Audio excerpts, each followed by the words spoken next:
So there's been a lot of new rainbow fish entering the hobby over the last few years, but we can't forget about the classics, the rainbow fish that made us originally fall in love with this group of fish. And one of those rainbow fish is what we're going to talk about today, the Glossolepis pseudoincisus.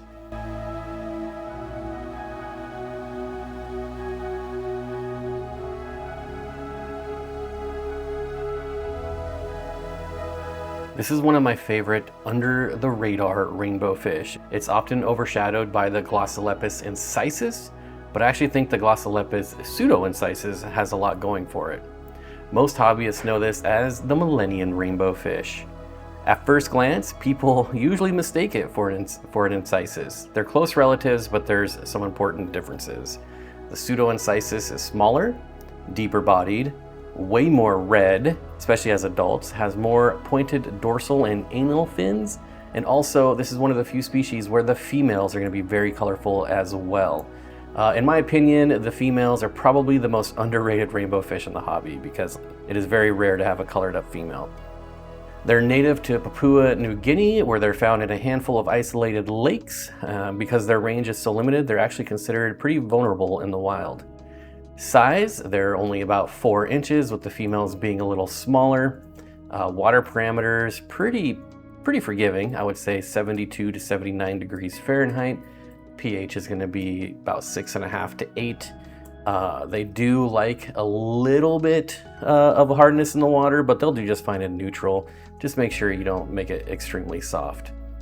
Tank size, now this is where I'm going to differ with what the internet says. The internet says 40 gallons is probably a good size for these, but in my opinion, rainbows need a 4-foot footprint. I don't care if it's a 33 gallon.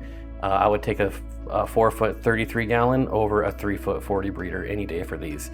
So this is one of the few fish where I would actually recommend a 55 gallon tank for, because they are a perfect size for it.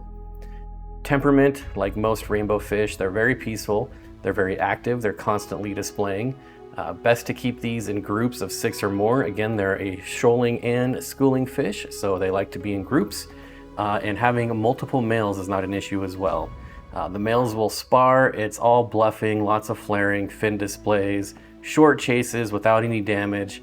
And one thing I will say, when you're watching this video and you see a lot of these rainbows look like they have cotton mouth or some kind of fungus, rainbow fish aren't the smartest fish out there. They're really I don't want to say stupid, but they do run into things a lot. So if you have hardscape, driftwood, rocks, that's where this is coming from. They're running into your hardscape. So usually not a big deal as long as you're keeping up with your water changes and you have clean water that'll clear up. You don't have to do anything special for it. It's just the way rainbow fish are. Diet is very easy. Pellets, flake, frozen, live. Obviously live foods are always better, but as long as you're feeding a variety, that's what's best. One note with these guys and most rainbow fish is they have very narrow throats. So if you're going to do pellets, do very small pellets. Don't do large pellets because they will actually get them stuck in their throat.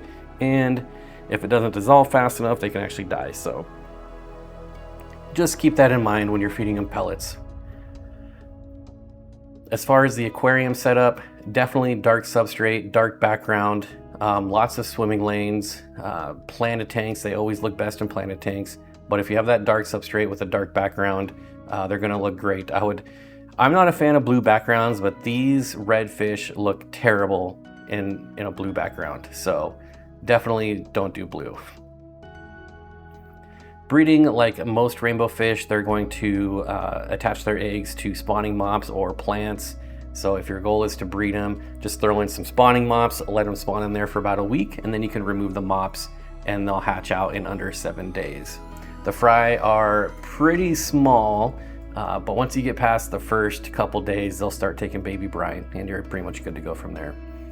Tank mates, really just about anything. Other rainbow fish, corridoras, tetras, barbs, cichlids like geophagus, any dwarf cichlid, loaches. There's really nothing that these guys can't go with. Obviously not monster fish, but in the community setting, they can go with just about anything.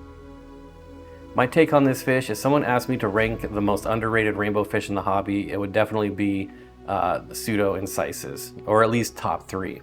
It really has everything you want. Incredible color, attractive females, they're hardy, they're peaceful, they're easy to breed, easy to feed, and it doesn't require a huge aquarium like some of the larger Glossolepis or even some of the larger Melanotaenia species. Really, the only downside to this fish is that they don't look spectacular in dealer tanks. Like most rainbow fish, they'll need a few months in a nice big aquarium with good food, clean water, and competition from other males before they'll develop into the fish you see in the photographs or videos. So once again, be patient with these fish and you will be rewarded. But that's it. That's my take on the Glossolepis pseudoincisus. I hope you enjoyed the video and the fish. Like always, if you want to get some fish, we have discount codes for the wet spot tropical fish down below. We'll save 10%. We get a little bit back and everybody wins. So check that out. Otherwise, we'll see you in the next video.